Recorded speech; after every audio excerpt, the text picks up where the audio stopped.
falando um pouco em desenho 3D, né? Hoje em dia, tirando o tecnígrafo, o normógrafo e a Gillette para pagar os desenhos, hoje ninguém aí pode reclamar que não tem recurso para fazer projeto e detalhamento em 3D. Tem que desenvolver essa habilidade. Isso para a gente é super, super importante e precisa ser dado aí a devida atenção.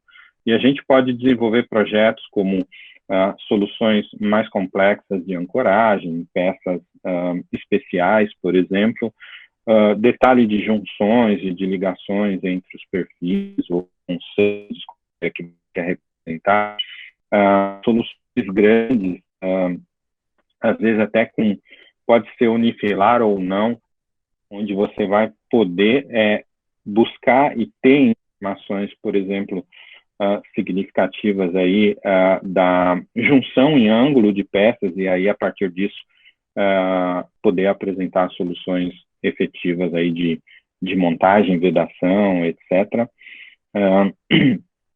E soluções complexas, onde você tem uma série de interferência de materiais e tem que buscar soluções mais detalhadas, seja numa peça, mas na esquadria, na solução como um todo, por exemplo, soluções de ancoragem distintas que vão determinar um tipo de montagem específico de uma fachada unitizada, por exemplo. Então, desenvolver essas habilidades para desenvolver projetos em 3D é super requerido, é uma coisa que sempre vai acontecer. Sem essas habilidades, esses tipos de empreendimento nunca seriam possíveis, né? Você vê uma série de junções em 3 dimensões aqui, nessa região, etc., que só poderiam ser previstas e planejadas se a gente tiver a ferramenta certa para desenhar em 3D. Aquele mesmo exemplo de ferramenta unifilar. Tem um detalhe muito sui generis aqui. Todo mundo parece que essa solução é simples, mas não é. Isso aqui é uma elipse. Isso aqui é um plano oblíquo. E toda vez que você corta aqui, você está cortando num ângulo, num raio, não num raio, mas num ângulo diferente, porque essa seção oblíqua, cada vez ela pega um trecho diferente. Então, esse ângulo aqui é um ângulo variável. E se ele é um ângulo variável, ele pode condicionar a uma solução que tenha que absorver um ângulo variável. Então, às vezes, numa geometria que aparentemente pode aparecer relativamente simples, ela é complexa. Aqui também eu tenho planos com inclinações diferentes e uma série de junções aqui que só poderiam ser possíveis em desenho 3D. Esse eu não preciso nem dizer, né? Sem uma boa ferramenta em 3D, essa obra não sairia do papel. Então, por isso, o meu conselho ou a minha orientação é desenvolver essas habilidades para trabalhar bastante com projetos em 3 dimensões. Uma outra coisa importante que eu vou falar aqui é sobre desenvolvimento de projetos, né, de soluções novas, de projetos parametrizados, né. A gente, nos últimos anos, a gente teve uma demanda muito forte sobre, a gente não, né, o mundo inteiro, e isso cada vez mais vai ser recorrente, tanto aqui no Brasil, fora já é uma coisa muito comum, de projetos com geometrias complexas como aqueles que vocês viram. Então, a gente meio que foi obrigado a trabalhar com desenvolver habilidades de parametrização de projeto. E o que é parametrização de projeto? Normalmente, você pode elencar algumas variáveis, essas variáveis podem ser coordenadas, pontos, dimensão, ângulo, ou seja, tudo aquilo que a gente entender que pode ser uma variável e que a gente tem que trabalhar essas variáveis de maneira ordenada para atingir um objetivo. Então,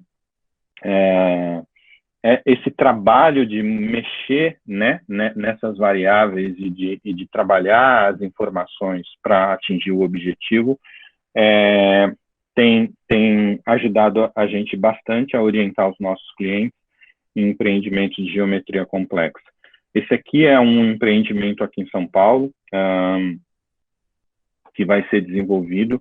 Isso aqui é uma forma da gente estabelecer curva, por exemplo, se vocês, não sei se vocês conseguem olhar a parte verde aqui, tem as curvas que a gente define os planos e como que a gente quer trabalhar essa transformação de um plano para o outro, trabalhar com variáveis de modulação, enfim, com verificações importantes se aquela geometria é plana ou se ela não é plana, você travar algumas variáveis que você entende que são condicionantes para o projeto e que elas não podem mudar, por exemplo, para responder muitas vezes para o seu cliente se aquele projeto é execuível, se aquele projeto é economicamente viável e como que você pode demonstrar para ele se ele precisa rediscutir, por exemplo,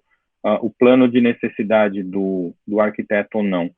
Você pode nomear, por exemplo, todas esses painéis, né, esses módulos, e comparar um com o outro para saber se você tem repetição, se você não tem repetição, se você pode fazer alguma variação distinta. Ali todos os painéis eles estão planificados, no caso dessa fachada, e aí a gente vê, já sai as medidas e a gente vê que ele é muito customizado. Então, essa solução customizada tem pouca repetição. E se tem pouca repetição, muito possivelmente ele pode cair numa solução, não digo inviável, mas economicamente não interessante para o cliente. A gente pode aplicar algumas propriedades, que nem os perfis de alumínio no sistema de painel unitizado, e ver como que é o comportamento, se fica truncado, se não fica truncado, que tipo de ângulo, e a variação desses ângulos de que pode acontecer num entendimento como esse, e discutir o impacto dessa solução para o projeto. Aqui é um outro exemplo também de uma... eu só queria falar um pouco daquele anterior. Na verdade, a geometria, no final das contas, depois desse estudo todo, a gente fez uma série de sugestões e a geometria ficou simplificada e o arquiteto aceitou. Esse é um outro projeto, né, onde que a gente teve que trabalhar uma questão de eficiência, né? Eu tinha uma geometria possível, aliás, ela é impossível, depois a gente tornou ela possível, e depois que a gente tornou ela possível, a gente precisava descobrir qual que era a melhor relação de modulação que a gente tinha que estudar. Então, eu vou dar uma parada aqui só para explicar. Eu tinha grandes panos, né? Grandes trechos aqui, e que pegava 3 andares, etc., e mais ou menos 5 metros de largura e tudo mais. E a modulação da fachada, ela ia estar nessa região, onde definia os planos. E a gente precisava saber, e essas diagonais, elas interceptam esses planos. E a gente precisava ver qual que era a melhor relação de modulação, de maneira tal que tivesse menos as diagonais, ou seja, quanto menos interferência com a diagonal sempre é uma transição. Então, ela é ruim na hora de você definir um painel. E aí a gente tentava buscar aí alguns planos, otimizar esses planos, e além de otimizar esses planos, ver como que a gente conseguiria escapar das diagonais, quer dizer, ter um menor número possível de painel. E aí a gente foi trabalhando algumas frequências, lá em cima também era todo irregular, a gente precisava estabelecer uma cadência, né, para isso, e tudo aquilo que era informação de input, para a gente era variável, e essas variáveis é que a gente tinha que trabalhar, tinha que processar, tinha que botar isso num algoritmo sistêmico para a gente poder chegar na solução ideal e chegar o mais próximo possível daquilo que era o desejo do arquiteto, né? Aquilo que era o ideal dele. É a mesma solução, só que uma está com a estrutura, a gente precisava entender o comportamento com ela, e o outro é sem transparente, a coisa mais planificada. A gente só espelhou ali para poder enxergar melhor. Então, esses são ferramentas ou o trabalho que a gente tem aí para buscar uma solução, e uma solução que viabilize o empreendimento e seja mais adequada aí para aquele empreendimento. Nesse empreendimento, né, a geometria final ficou alguma coisa semelhante a isso, toda esquisita, que era uma coisa mais próxima do que o arquiteto queria, e a gente queria buscar isso aqui, ó. Todas as vezes que eu tivesse um módulo que fosse retangular, o maior número possível dessa solução e o menor número possível de soluções onde eu tivesse confluência ali de ângulo, transição de ângulo. Então, a gente teve que fazer uma série de ajustes, de modulação, e chegou nesse ideal aqui, que é esse último. Quanto mais azul escuro, pior era. Então, aqui era 50%, aqui chegou a ser 50% de eficiência, e esse aqui, nessa solução de modulação, a gente chegou com 60 atípicos, 180 normal, e uma eficiência aí de 75% para tentar viabilizar. Lembrando que tudo aquilo que é atípico, evidentemente, vai ser mais caro, né, na fachada do que um módulo normal. Esse aqui é um outro exemplo, também bastante complexo, porque era uma cobertura, né, vai ser uma cobertura, esse não foi realizado ainda, onde tinha várias variáveis para definir esse perfil aqui para o arquiteto, a altura da cobertura. Então, a gente colocou aqui espessura da laje, mureta, altura da mureta, altura da cobertura em relação ao osso, né, esse postinho aqui, e a gente foi variando aqui para entender aquilo que o arquiteto buscava como solução. Depois disso, a gente tinha que buscar os planos de inclinação para não ter uma ocorrência, por exemplo, de uma água furtada e que ela ficasse acumulado e empoçado num ponto específico aqui. Então, a gente precisou criar também um algoritmo para evitar isso e travar essas posições, porque o trabalho não terminava aí. Uma das coisas que era requerimento da arquitetura, por exemplo, esse era o módulo de interesse, o plano de interesse, esse 16 aqui, verdinho. E ele tem um ângulo em relação ao azul e um ângulo em relação a esse outro azul e um ângulo em relação ao verde. E a gente conseguia aí ter uma lista de ângulos. Só que 197 graus é quase 180 graus, vai. Tinha algumas medidas de ângulo, por exemplo, 187 entre o F4 e o F3. Isso não daria ideia de prisma. Isso poderia dar a impressão de um plano horizontal. E a gente precisava trabalhar com essa geometria, travar o contorno que já tinha sido estabelecido nesse segmento de estudo, vamos dizer assim, e trabalhar esses ângulos de maneira tal que... Ai, não, volta. Foi. Estou aprendendo. E trabalhar de maneira tal que não pudesse ter 180 graus, porque senão nunca ia ter aspecto de prisma, ia ficar uma coisa plana ali, e isso não funcionava. E a gente não poderia movimentar muito esses pontos, porque se você movimenta, ele fica muito fora do conceito arquitetônico. Então, a gente estabeleceu um critério que entre 170 e 190 era um ângulo ruim, e a gente poderia mover os pontos originais. Deixa eu só voltar um pouco aqui. Para não descaracterizar a cobertura que o arquiteto determinou, a gente queria movimentar em x e y entre menos 20 e 20 centímetros, e na posição Z, do subir e descer, mais ou menos 25 centímetros.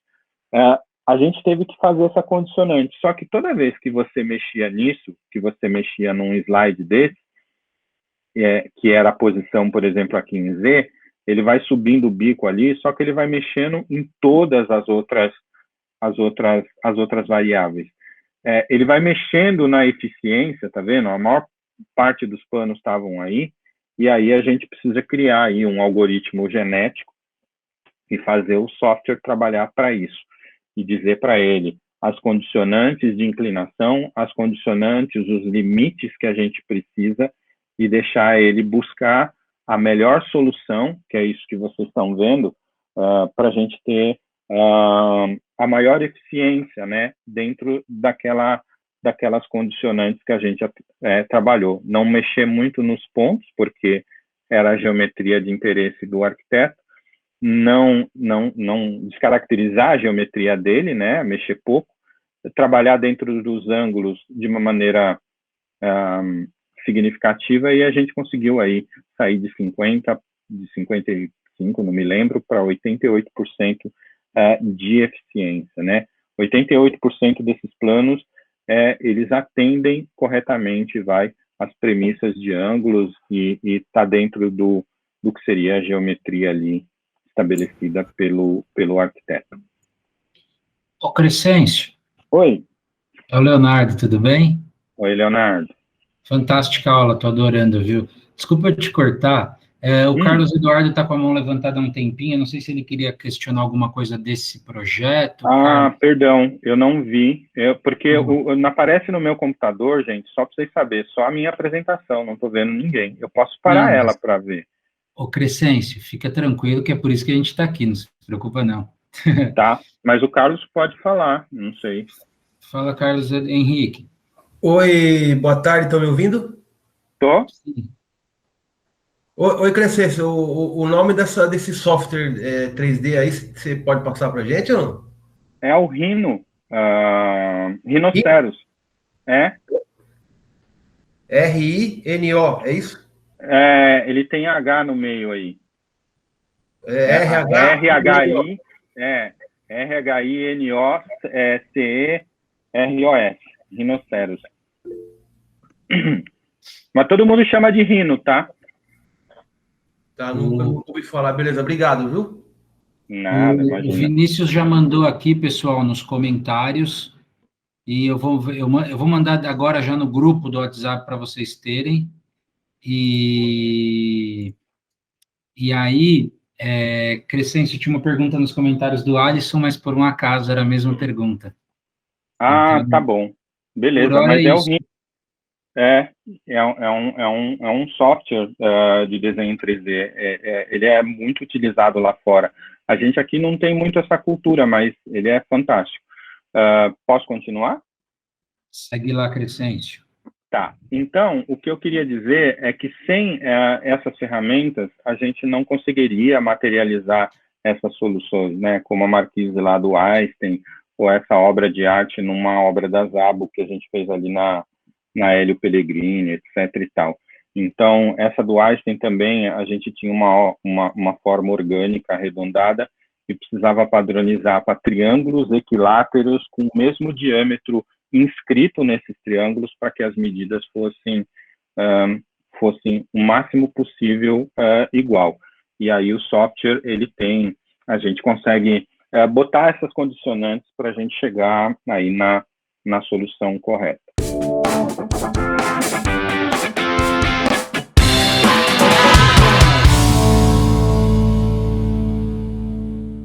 Bom, e aí, né, a qualidade do produto que eu falei lá no início, que é a durabilidade, essas garantias do materiais, a gente tem que saber das garantias antes da aquisição. Olha, eu vou comprar um braço de inox e tal. Quanto tempo, qual é a garantia desse produto? Para a gente informar o cliente. Nós temos que informar o cliente tudo que a gente vai fazer. Qual é que ele tem que fazer a manutenção preventiva daquilo? Isso já falei. Deixar claro um documento manual de entrega. Isso dá um pouquinho de trabalho, gente. Mas depois que você fizer o primeiro, aquilo fica meio que repetitivo. Né? Uma hora, essa obra não tem janela maximar, só tem de correr, só tem maximar. Enfim, você usa o mesmo documento lá, o doc teu lá de Word, para várias obras. Só que você deixa claro no documento, olha, se não tiver manutenção preventiva, eu não garanto a partir de quando não vai ter essa vida útil. O cara não vai te chamar no futuro. Isso é fundamental, tá? E está sempre trabalhando com prestadores de serviço prestadores de serviço, não, desculpa, fornecedores de componentes que tenham atendimento pós-venda, quer dizer, escolher os parceiros, os caras têm que vir junto com vocês, tá sempre junto, olha, vamos desenvolver, vamos fazer um protótipo, não deu certo, vamos melhorar, isso é primordial. O fabricante de esquadria, não só a gente deixa muito, o Brasil ficou numa época que a gente deixa muito para os extrusores, para o sistemista desenvolver tudo. Tudo bem, ele tem que desenvolver. Mas quando chega o produto para a gente tem que trabalhar isso, trabalhar junto, chamar o sistemista, chamar o fabricante do componente, isso aqui não ficou legal, não, esse punho não está bom, vamos melhorar isso aqui. Talvez não para aquela obra, mas para a próxima, a gente tem que ter esse trabalho, tá? Para não ficar tanta dependência no que você recebe. Olha, eu botei aqui, o cara mandou botar o fecho dessa forma, eu botei, é uma porcaria, mas eu botei, é o único que tem, não funciona. Para o contratante não funciona, né? E com isso, se a gente fizer tudo isso, a gente excede a expectativa do cliente. Do contratante e do cliente final. Mas primeiro do contratante, né? E depois do cliente final. A gente tem que entender que o contratante não quer ter problema com ninguém.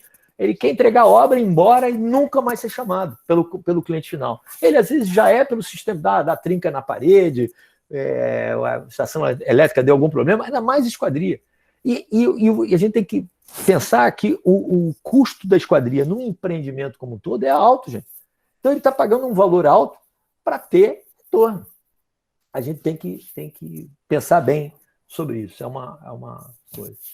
E a estética e os designs, né? Eu volto a falar isso, é uma coisa que eu bato muito, e eu vou dar um exemplo do seguinte, olha, voltando a falar do carro, né? Eu dei exemplo de carro, acho que carro é uma boa coisa. Nós temos aí um Fusquinha, nós temos 4 modelos de câmbio. Qual é o melhor? Não sei. Eu não vou dizer aqui para você qual é o mais bonito, mas tem 4 modelos diferentes. E é isso que é design, é pensar no modelo, não é pensar, olha, um modelo Fusquinha, imagina, um Fusca que na época era uma bolinha pequenininha, aí o cara, não, vou botar uma bolinha, esse primeiro da direita aqui, vou botar uma bolinha de madeira, aí o outro botou uma bolinha não sei o quê, aí o outro já fez um câmbio mais sofisticado, o outro, enfim, cada um é o mesmo produto, e com designs diferentes.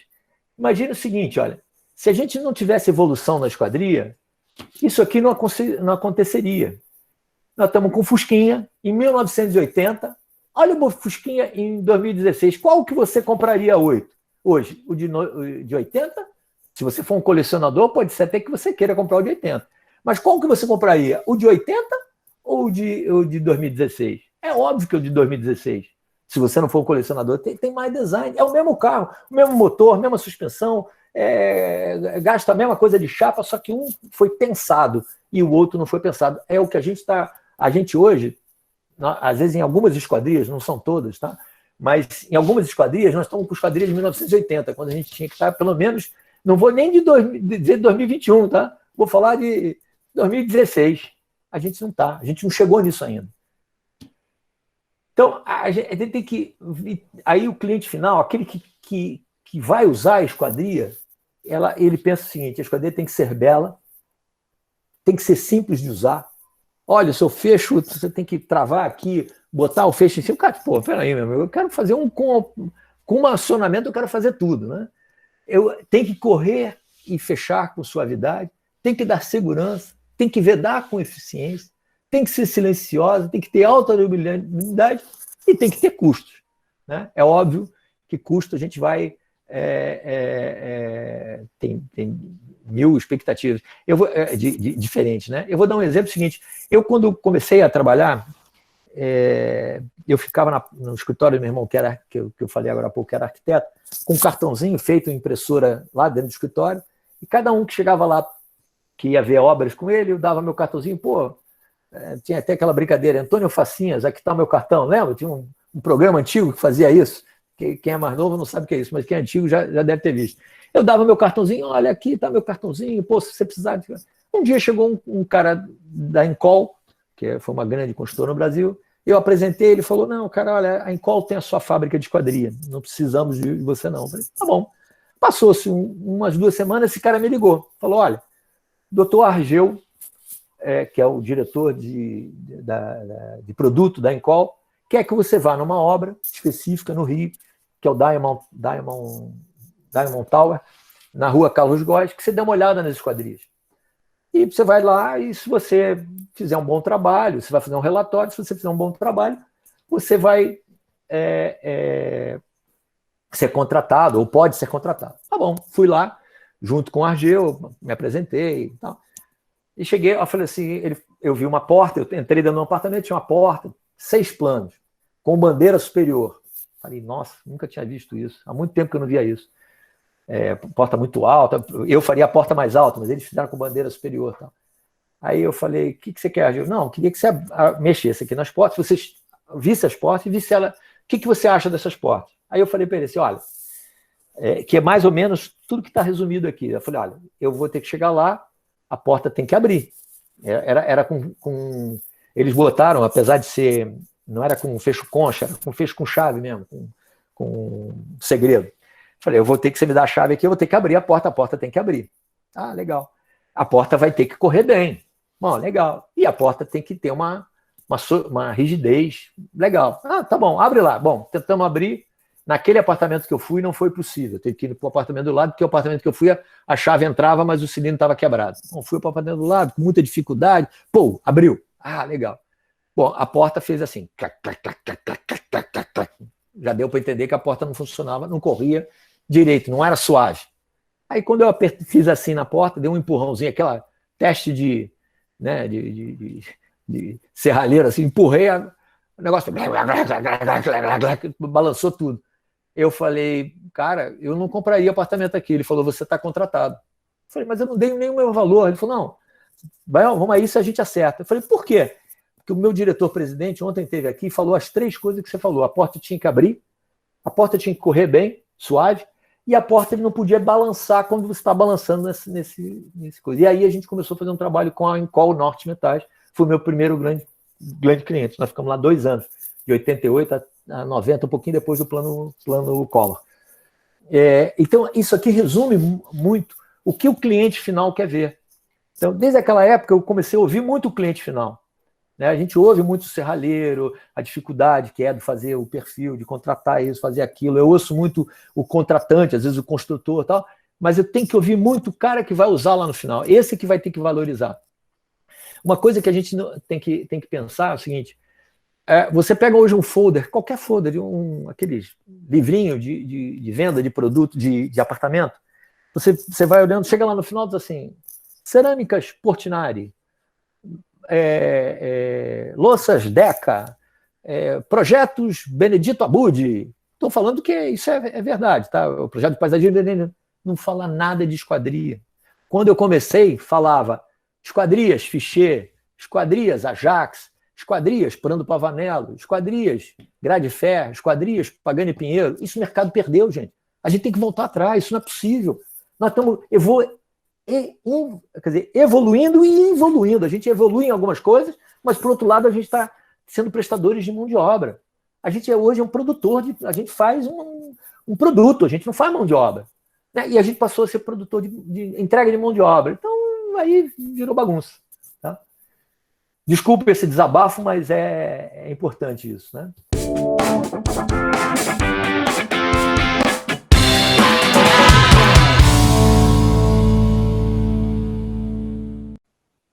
Nós temos que prever sempre o isolamento entre alumínio e acessórios metálicos. Também.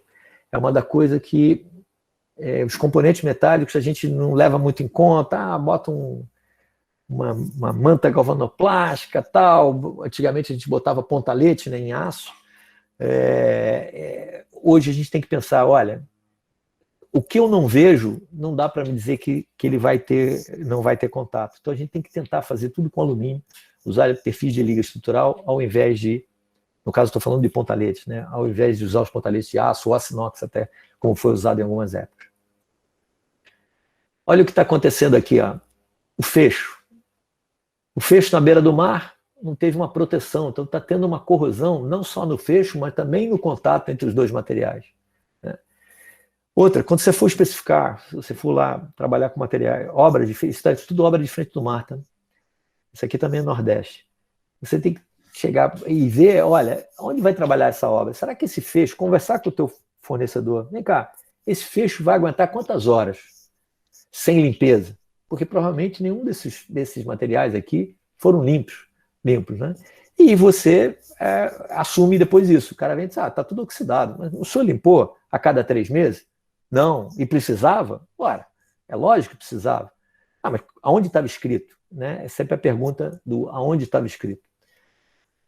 A outra, aqui, ó, esse aqui é um pontalete de uma obra de 20 anos. Tá? Pontalete de aço.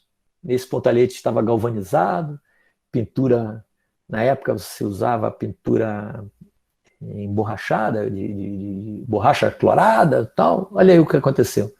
Está tudo estufado. Provavelmente o que vai acontecer? Do lado direito aqui foi o fotógrafo deu uma pisada, mas é a mesma foto, de 2 ângulos diferentes. Provavelmente o que vai ter que acontecer? Vai ter que desmontar a varanda. Não tem jeito. Isso aqui não tem solução. O cliente sempre diz assim, mas não dá para você dar um jeito. Mas que jeito, senhor? Aqui só tirando e fazendo outro. Olha o desgaste no apartamento habitado, né, o que pode acontecer. Criança, cachorro. Olha aí por trás. Ó. Esse aqui nem tinha nada. Esse aqui estava no aço mesmo. Era um pontalete de aço e o cara botou alumínio e tchau.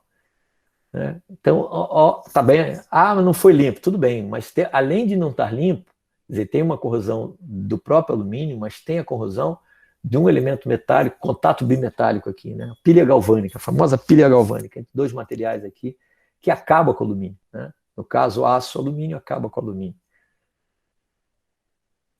Olha aí os parafusos, também o cara aqui não usou, aquele mesmo guarda-corpo, ele não usou parafuso de inox. Olha o que aconteceu aí. Ele usou um inox mequetrefe aí, que não era inox, tinha magnetismo, não era austenítico, e olha aí o que aconteceu. De novo, outra varanda daquele mesmo empreendimento. Não, aqui é outra obra, porque aqui até não é a mesma obra, não. Se vocês olharem, não é a mesma obra, desculpe. É a mesma obra, só que outra varanda. Olha o que acontece aí no alumínio. Quer dizer, não foi só num apartamento. A gente foi no outro apartamento e acontecia a mesma coisa. Tá? Então, a nossa opinião para o condomínio é tira tudo e faz de novo. A gente viu aquele olho arregalado do síndico e falou, como? Eu falei, não sei, mas se você deixar aí, uma hora vai cair. Olha esse aí. É isso que a gente vê na nossa... Isso é falta de cuidado? É falta de cuidado, mas também é falta, na hora do processo, não foi pensado que deveria estar isolado os 2 materiais.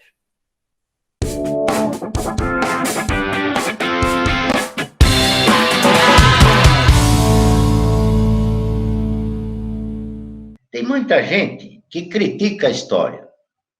E eu aprendi que a história dá um rumo mais eclético para a gente construir o futuro, ou até mesmo o presente, entendeu? Porque a gente tem que entender essas passagens. Como, praticamente nesse país aqui, por isso que eu tive que contar muito rapidamente essas minhas passagens antes de garoto, eu comecei junto com o alumínio no Brasil, pô. Não teve jeito, entendeu? Virei para pegar na mão aí, se vocês ainda me der uma lima, me der um 45 graus, me der uma coisa, aí, vocês vão ver que eu ainda manjo um pouquinho disso daí, você entendeu? Então, olha lá atrás, Brasília, isso foi um tremendo pontapé, malandro, dentro do ponto de vista da economia, que nos levou a um outro patamar aqui nesse país. Foi olha, Niemeyer, Juscelino Kubitschek, com toda aquela politicagem que sempre tem, mas esse negócio foi espetacular, entendeu? E eu vivi isso, minha gente, morei lá, entendeu? E até recentemente, até entregamos uma uma obra lá, estou lembrando disso, porque eu vi amigos recentes de lá que estão participando dessa palestra aqui. Eu não vou começar a citar nomes, mas já vi por aqui, tá? Muito bem. Então, nós tínhamos na década de 60, os grandes fabricantes. Olha, para te falar a verdade, tinha muito pouco de médios fabricantes, porque os médios e os pequenos faziam só aço. Você entendeu? E Brasília deu uma acelerada nesse negócio no alumínio como um todo, embora lá ainda tenha muitos prédios. Eu estou num estudo junto, eu sou um dos poucos caras que tem um cadastro no Congresso, não sei se vocês sabiam disso. Porque aqui, escrever um livro ainda é uma coisa importante, você entende? Por isso que, né, para o Brasil, se fala assim, nos Estados Unidos é nada, aqui ainda é. Então, o fato de ter essa formação, de ter esses crentes e tal, eu tenho lá um cadastro e bem provavelmente vou ajudá-los lá a gente recuperar, porque está quase tudo caindo aos pedaços, o prédio do Congresso, porque é tudo aço. E agora tem aquele problema político, que é uma obra que foi feita pelo Niemeyer, então tem todo esse aspecto aí que a gente tem que honrar, mas eles me pagaram até, ou estão, né, contribuindo comigo, para fazer um esquema de como isso, eu até estou mudando, tá virando um sonho meu, não sei se eu vou conseguir concretizar. Imagina cada um que pedisse um negócio, que pagasse para você fazer orçamento, que maravilha que ia ser. Eu ainda luto por isso. Assim como luto também por uma cadeira para falar de esquadria, ou na arquitetura, né? Eu sou um professor convidado da FAUMAS, ou até mesmo na engenharia, está devendo isso, na minha opinião. E vocês vão, acho que, concordar comigo quando ver todo esse patamar que nós vamos falar nesse um ano. Bom, então você tinha lá os fabricantes Fichet, Ajax, Rival, e eu trabalhei em 2 desses aí. Depois de ter trabalhado na construtora e comercial Soberana, que era liderada por esse meu cunhado, como gerente. Então, aí, de lá eu já saí com uma leve formação, que aí fui... Na Rival, eu cheguei a ser gerente, depois de ter passado pela Jaques e por aí vai. Nós vamos falar ao longo desses papos disso daí. O que tinha naquela época? Tinha a linha 25, que está aí até hoje, a linha 30, 42 ainda não tinha, box, gerais, etc. E não passava quase nada para alumínio vertical, começou tudo esse negócio, ou seja, para as fachadas. As extrusoras.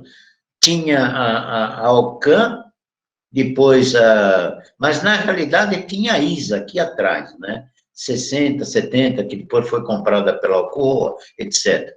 E eu descrevi aqui, melhor dizendo bem, o fato da FEAL. Olha quanto tempo já tem a FEAL trabalhando em prol do setor. Depois veio aquela história de mercado, consultores, código, revista Finestro, Glazing, 100, né? Que eu vi pessoal do 100 aí, né? Que são amigos meus também. E foi nessa época aqui que a gente começou a trabalhar muito junto. E os sistemas em série. Eu queria, né? Aí, olha o que aconteceu. Estou passando por isso daqui só para a gente entender também como que as coisas, né? Aqui veio o nosso amigo Collor, que apesar de ter feito aquela falcatrua, ele abriu a economia, minha gente. Então, essa década aqui foi uma década muito interessante de 1900, quando teve aquela eleição lá, foi em 1990, em torno disso daí, quando veio a abertura, que a gente começou a ter contato com a Europa. Literalmente. Vocês acham que os equipamentos, todo esse negócio que provavelmente boa parte de vocês usam hoje, veio da onde? E como? Quem fez pressão nisso daí?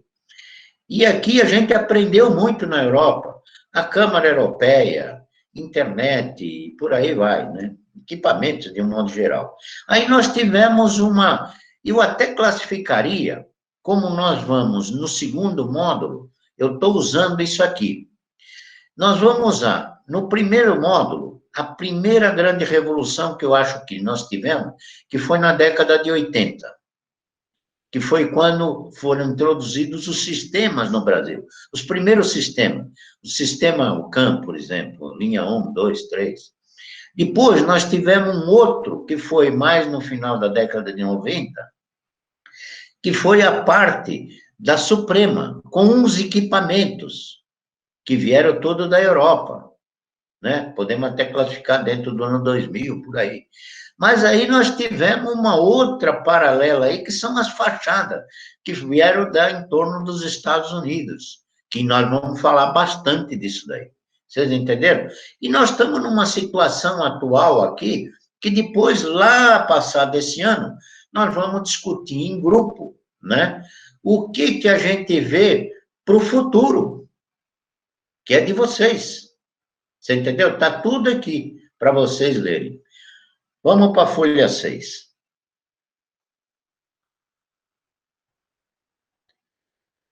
Não sou eu que estou demorando para falar, eles é que estão demorando para passar os slides aí. Bom, não tem jeito, minha gente, de eu não lembrar outra vez os Estados Unidos. Porque vocês imaginam que teve vezes que eu fui para lá recomendado pelo presidente mundial, Alan Belda. Então, me receberam lá de tapete, escambau a 4. Mas, mesmo assim, você entrava na sala lá do cara, uma das vezes foi do Cauni, né, para ver a parte né, a primeira obra que nós fizemos aqui, né, que foi o Banco de Boston, etc. Não teve jeito. Ele já falava, Cardoso, de quanto que nós estamos falando lá no seu país? De quanto nós vamos falar? Quanto que nós vamos... Vocês entenderam? Então, não tem jeito. Eu estou pondo aqui, fui um pouco criticado, né? Pô, mas se no mercado é que o meu amigo José Noronha. Falei, legal, eu cito ele. Mas, só para a gente dar um toque, né? Eu queria dizer que nós estamos mais ou menos nessa faixa aqui, olha. Olha quanta coisa a gente tem para fazer, minha gente.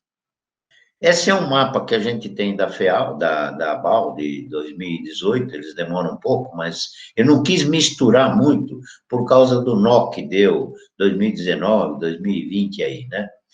Mas vejam bem, ó, o alumínio ainda estamos em torno de 23%, se forçar a barra, nós estamos falando em 25% do mercado brasileiro, de esquadria.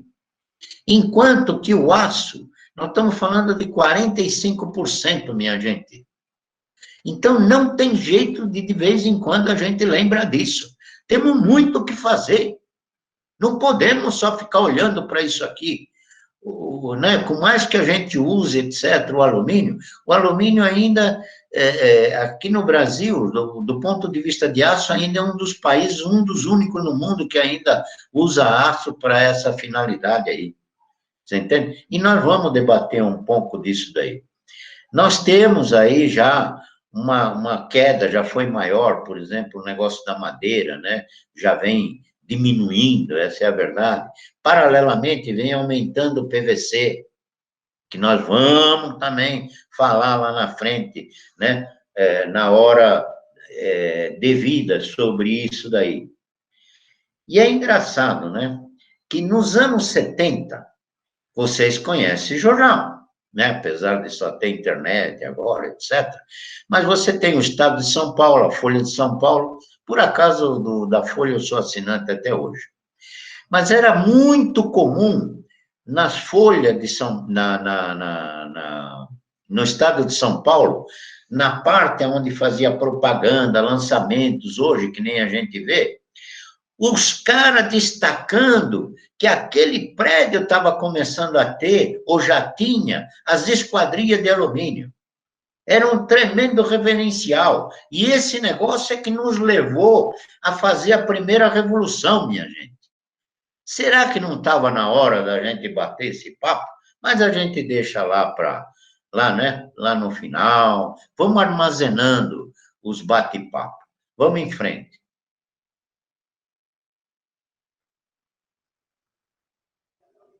Porra, mas como demora isso daí para trocar? E se eu começar a falar palavrão, é porque agora eu já estou me ajeitando aqui com vocês na palestra, tá? Bom, em termos de grana, nós estamos falando, distribuição por sistema construtivo, só para deixar alinhado. Olha quanto que cresceu a parte de sistemas no Brasil. Hoje nós estamos falando em 70%. Só 25% de convencionais.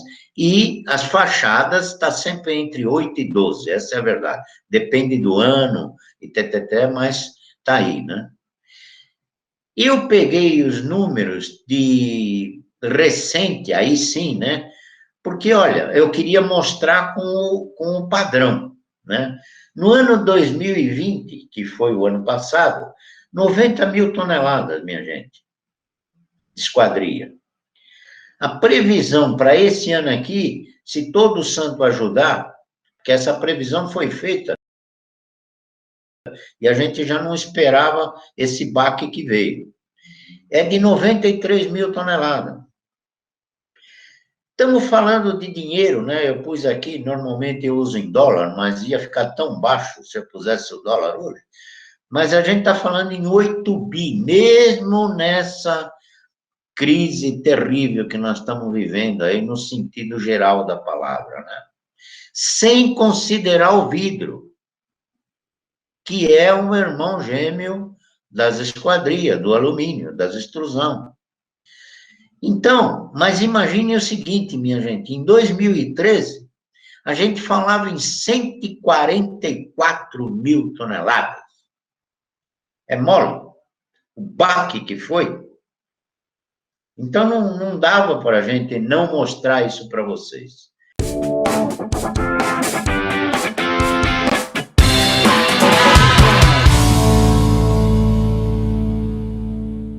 Bom, vamos falar da principal lei, eu considero essa fundamental para que a gente avance no desempenho de janelas acústicas. Eu não gosto muito do termo janelas acústicas, nem janela anti-ruído.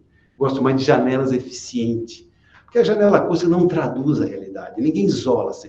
Então, eu prefiro mais essa nomenclatura de janelas eficientes.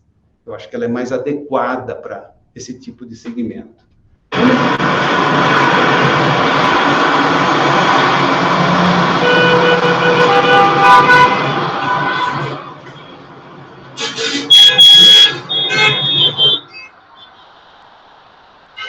Vamos fechar a janela?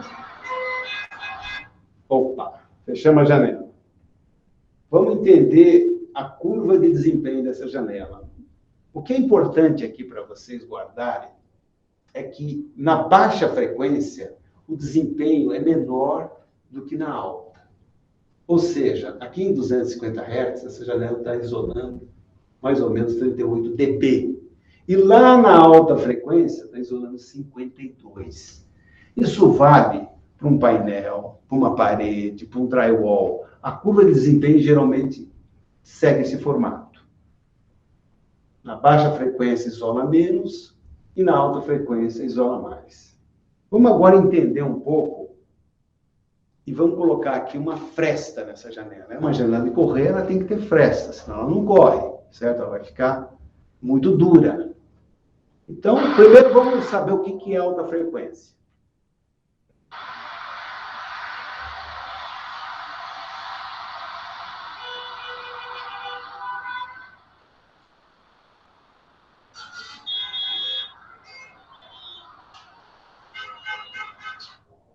E baixa frequência. Tá dando para ouvir, Leonardo? Sim. Então tá. Então, nós estamos falando de agudos e graves, tá? É importante vocês saberem disso aí, tá bom? Beleza?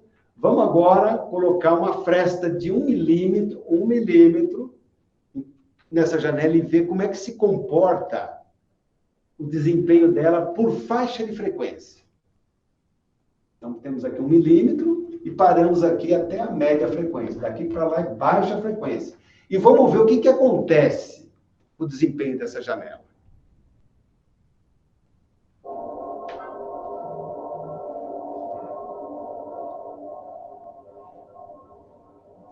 Tá dando para ouvir? Beleza? Então, agora vamos, esse mesmo milímetro, vamos ver o que acontece de 1000 Hz para cá.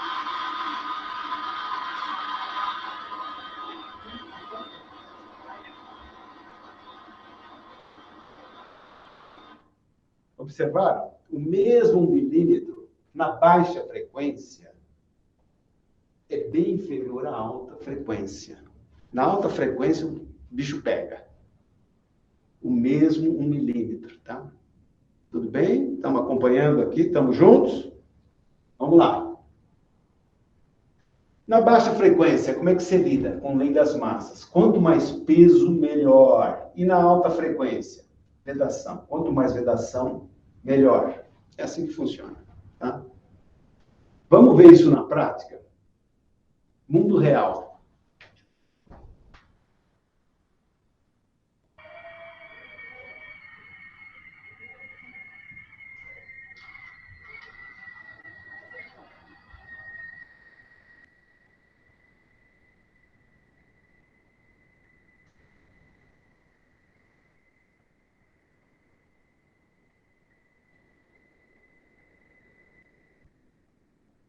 Deu para ouvir, Leonardo? Leonardo? Eu sim.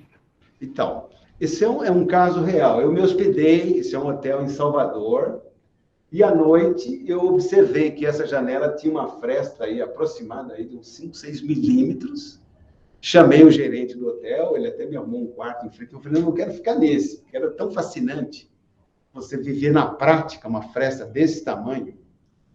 E aí, trocamos ideias, ele falou assim, fica tranquilo que amanhã eu vou deixar a janela direitinho para você. Aí, no dia seguinte, né, eu estava lá, fui para o quarto e vamos observar o que aconteceu.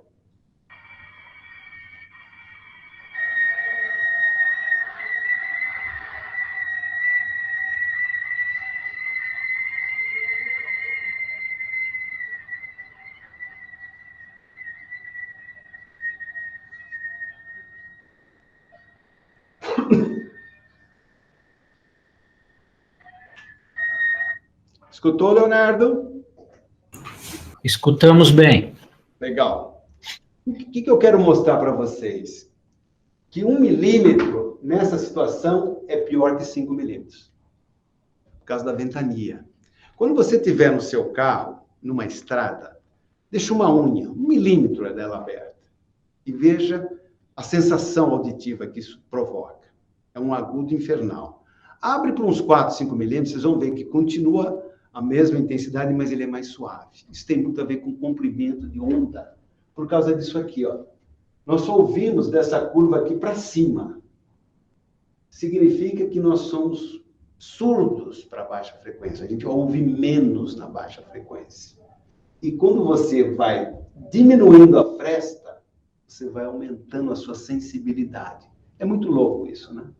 O 1º milímetro é devastador. Mas os 5 minutos é mais suportável que o menor. É muito louco isso, né? Isso tem muito a ver com comprimento de onda, tá? Que é outro assunto.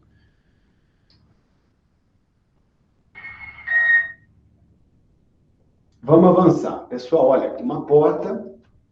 Essa porta parece que pesou meia tonelada. Prometi também nunca mais fabricar esse tipo de porta.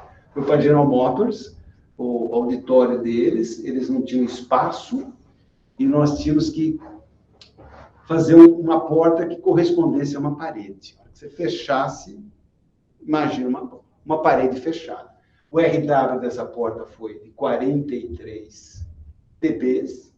E agora vamos brincar com as frestas. Olha o que acontece. Ó. Se eu tiver 2 milímetros de fresta, o desempenho dessa porta sai de 43 e vai para 30. São 13 dB. Lembra que eu falei que isso é uma escala logarítmica? Isso aqui é muita coisa. Reparem agora 1 milímetro. Olha o que aconteceu. De 43 nós fomos para 33. Ou seja, se você não tiver como resolver 1 milímetro, é melhor você fazer 2 portas. Não perca tempo. Porque é devastador. Depois do 1º milímetro, a coisa ameniza. Então, eu costumo dizer, faz 2 janelas, faz 2 portas, faz 2 painéis. É melhor que você arriscar fazer com 1 e não conseguir resolver esse problema. E aí acontece isso. É devastador isso. Uma porta agora de 40 quilos, cujo RW é 25, ou seja, o desempenho dela, ela isola 25 dB. Olha o que acontece com uma fresta de 1 milímetro. Perde só 2 dB. Ou seja, quanto mais peso eu tenho, quanto mais eu preciso, pior fica. Pior a situação por causa da fresta. É muito louco isso, não é? Eu costumo, depois do primeiro milímetro, perdeu 2, perde mais 1, perde mais 2. Imagina uma porta como essa, que é muito comum em apartamentos, você ter muita reclamação de vizinho, com 1 milímetro de fresta em todo o seu perímetro.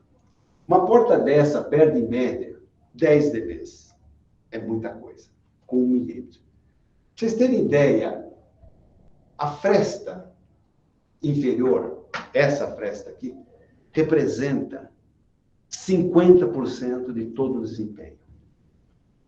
E aqui eu vou dar uma dica para vocês aqui. Não sei se vai sair direitinho aqui, mas imagina uma porta, né? E você tem o piso. Se isso aqui representa 50%, ou seja, 5 dB, uma das maneiras de você resolver esse problema é fazer isso aqui, ó. Você cria um pequeno chanfro aqui na sua porta. O que acontece com a onda sonora? Ela vem, bate aqui e perde muita energia. Ajuda muito você fazer aqui, quanto maior, melhor. Mas aí você pode perder a estrutura da porta. Essa é uma dica, se você não puder botar uma trava retrátil, botar um tropeço ou coisa do gênero, você pode usar esse pulo do gato aqui. Ajuda muito. Porque lembre-se que isso aqui representa 50% de todo o desempenho. Só para fazer um resumo. A baixa frequência você aplica a lei das massas. E na alta, a lei das frestas. Ou seja, quanto mais vedação, melhor.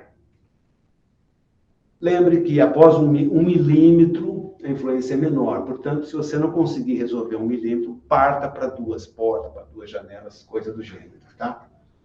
E quanto maior o peso, pior o desempenho através das frestas. Lembre-se disso, tá?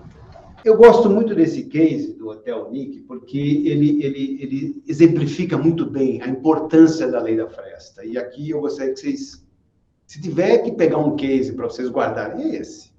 Eu acho que ele é fantástico. O que esse case nos mostra, né? Aqui é uma obra-prima de Rui Otaki, eu acho isso aqui um ícone de São Paulo, né? Se você pensar, é muito bonito.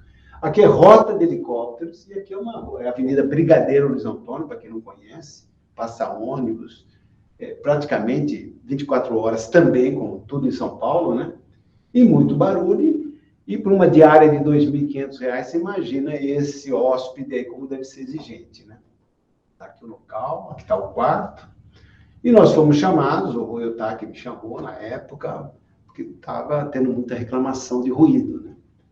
E essa janela tem 1,80 m, se não me engano, ela é da Schuco, alemã, foi importada, só os vídeos foram colocados aqui, um espetáculo de janela, coisa muito bacana. E atrás você tem os chillers, né, para produzir um ruído de baixa frequência, e na frente você tem os ônibus, os caminhões e a rota de helicóptero, né.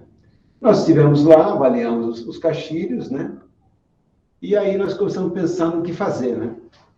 O que fazer, né? Então, a primeira ideia, colocar uma janela de sobrepor. Imagina o Rui Otaki se visse isso daí, né? Acho que ele nunca mais nos chamava, né? Imagina colocar uma janela dessa, né? Mas é uma alternativa, né? Aí ficamos pensando no que fazer. Aí pensamos numa outra alternativa, né? Fazer um vidro fixo e um maxiar no meio. Também é uma alternativa. Aí pensamos em trocar o vidro. Eles tinham um vidro, se não me engano, de 8. Então vamos colocar um de 16. Se não me engano, era 8. Você tem 1,60 m de diâmetro, né? Passava na norma. E aí, vocês sabem, cada vez que eu dobro a massa, eu ganho 3 dB. Certo? Estamos juntos nisso, né? Por faixa de frequência chega a 6, mas na média global, 3 dB. Então, nós ficamos pensando, né? Vamos trocar o vidro. E eles aceitaram. Apresentamos um orçamento, imagina fazer um por um disso aí, a loucura que é. Eles não tinham saída, toparam. Porém, nós fomos, o engenheiro Vinícius me ferrou, foi lá fazer uma medição e observou, ele colocou o sonômetro em todo o contorno, né, diâmetro aí, e observou que aqui dava 56 e aqui embaixo 45.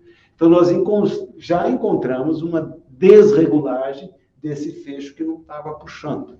Aí ele ajustou e tudo, passou a dar 45. Não contente com isso, ele foi e mediu por fora.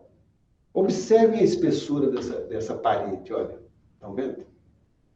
E ele falou, caramba, está dando mais do que a medição anterior. Olha que louco que é isso, ó. 44, 45, 49, 60. Só porque ele mudou o ponto de medição. Ele colocava o sonômetro aqui, passou por aqui. E aí ele observou, pelo espectro de frequência, que prevalecia alta frequência. Alta frequência não é lei das massas. Alta frequência é lei das frestas. E aí começou a estudar esse negócio e descobriu, tá vendo esse aqui em verde? Tá vendo? Que entre essa janela e essa parede, vocês estão vendo um filetinho aqui, branco? Era um gesso. Essa janela foi instalada com uns macaquinhos que suportavam o contramarco. E a pessoa não encheu de massa, pois simplesmente ela tampou, deu um acabamento. Ou seja, nós estávamos diante de uma fresta virtual. Uma fresta virtual. O que foi feito aí no caso? Simplesmente foi tampar esse negócio aqui com massa, muito peso, bom problema. Então você imagina, uma coisa simples que só foi possível ser detectada por causa de uma avaliação, por causa de uma medição muito precisa. Se mediu interno, externo e se avaliou o espectro de frequência. E eles tinham topado já a troca do vidro. Então, quer dizer, lembra que eu falei, se você quiser resumir o nosso trabalho, medidas para tudo, você vai matar a charada e vai resolver o problema. É claro que aí nós temos um profundo conhecimento da lei da fresta, para entender que alta frequência não é lei das massas, baixa frequência é lei das massas. Vamos avançar. Eu não conheço em São Paulo lugar mais barulhento que a Avenida Paulista em dia de manifestação. E aqui é um outro caso muito, que exemplifica muito a lei da fresta. Eu gosto muito desse case. Olha, imagina a Avenida Paulista em dia de manifestação. E tem muitos apartamentos residenciais nessa região. Como é que esse povo vive aqui? Então, o que me chamou a atenção foi esse prédio que fica na Peixoto Comic, entre a Alameda Santos e a Paulista. E aqui é o fundo do prédio que eu consegui bater umas fotos aqui. E vamos mostrar o que eles fizeram. Eu estive lá, eles chamaram, né? Esse morador chamou uma empresa, ele queria o máximo de vidro, muito bem vedado, colocou o vidro aí e tal, e não resolveu. E Paulista com manifestação. E olha, ele tem, além de fechar essa sacada com vidro, ele tem mais a porta, que cria uma anticâmara. E assim mesmo não resolveu. E os vizinhos todos aterrorizados, cada vez mais manifestação, e não sabendo o que fazer, começaram a buscar soluções. Olha a solução que foi dada. Fizeram o fechamento com a alvenaria. Primeiro foi um vizinho, gostou, depois foi o outro, e o último, ele avaliou que essas janelas eram muito grandes, então ele fez uma janela menorzinha lá, pode ver que o último que fez. Isso aqui é São Paulo, pessoal. Isso aqui é Brasil. Isso aqui é Avenida Paulista, acho que é o centro financeiro da América Latina. Acho que é a região que mais circula dinheiro dentro de São Paulo, essa é lá. E olha o que acontece. Olha o que leva o desconhecimento. E eles ficaram com tanto medo de mim que eles acharam que isso vai cair, né, pessoal? Está lá ainda. Quando você tiver, quem morar em São Paulo, vai pela Alameda Santos, um pouquinho antes da Peugeot, para o carro, você já vê isso aqui, você fotografa dali. Muito mais caro que um fechamento, entendeu? E a opção que eles tiveram para se proteger daquela loucura lá. Então fica aí o registro, para quem não acreditar, ir lá ver. E o que isso mostra para todos nós? A incompetência do segmento. Eu costumo dizer que a nossa maior barreira é a desinformação. Esse é o nosso grande desafio. Isso aqui é uma vergonha para mim, para todos nós, eu acredito, que trabalhamos no segmento. Eu falei, não acredito que o cara fez isso. Fez, está lá para vocês verem. Dá tempo ainda, espero que não tenha caído ainda. Então tá aí, ó.